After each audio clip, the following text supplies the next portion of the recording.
Hi, I'm Betsy Rosenfeld with the Center for Governmental Studies. This is Proposition Preview 2008, and with me now is Cindy Bessemer with the No on Prop 5 campaign. She's from the California District Attorneys Association. Thank you for joining us. Thank you. Okay, let's get started with why Californians should vote no on Prop 5.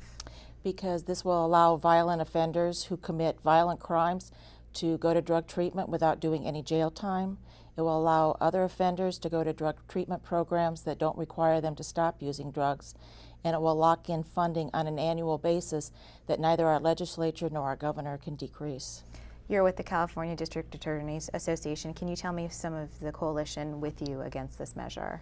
Yes, Senator Dianne Feinstein, Mothers Against Drunk Drivers, the California State Association of Counties, besides the California District Attorneys Association, every law enforcement association in the state, various city councils and boards of supervisors, Martin Sheen, Dolores Huerta, who's the co-founder of the United Farm Workers, the California State Chamber of Commerce, and the California Farm Bureau Federation.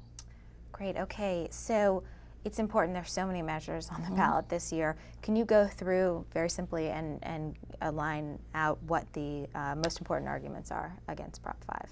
Well, the most important arguments against Prop 5 are that this will destroy our rehabilitation programs that we have now for drug offenders, because it will be What is in place now versus what would how would it change? Well, we have diversion programs now, we have drug treatment through Proposition 36, and we have drug courts, and we have those in every county in the state.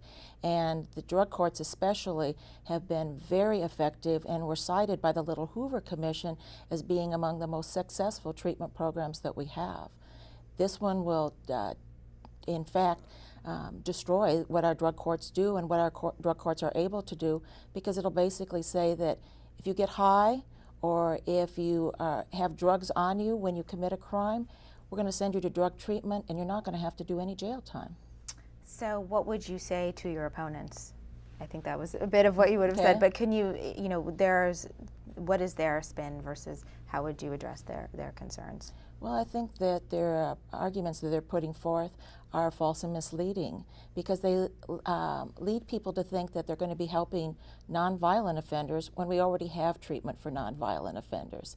In fact, this proposition is very much like a Trojan horse. It looks like one thing on the outside, but if we bring it into our system, we're going to find out it does the exact opposite of what the proponents say. So what would you say it would do? What are the biggest impacts if it passes or if it doesn't pass? Yeah. I think the biggest impacts are that we're going to have people who commit domestic violence, child abuse, elder abuse. Those people are committing violent crimes, and instead of going to jail, if they do it while they're high, they're going to go into drug treatment and they're not going to have to do jail time. People can go to drug treatment programs that don't require them to stop using drugs. People can be under the influence of drugs even when they're in treatment, and they can't face any jail time whatsoever. There's a special provision that says if you're a drug dealer and you've sold less than a kilo of meth or cocaine or heroin or any drug, we're going to let you do less than half of the amount of time you've been sentenced to, and we're going to put you back out on the streets faster without any supervision. Cindy Bessemer with the California District Attorney Association, thank you for joining us with the No on Prop 5. Thank you.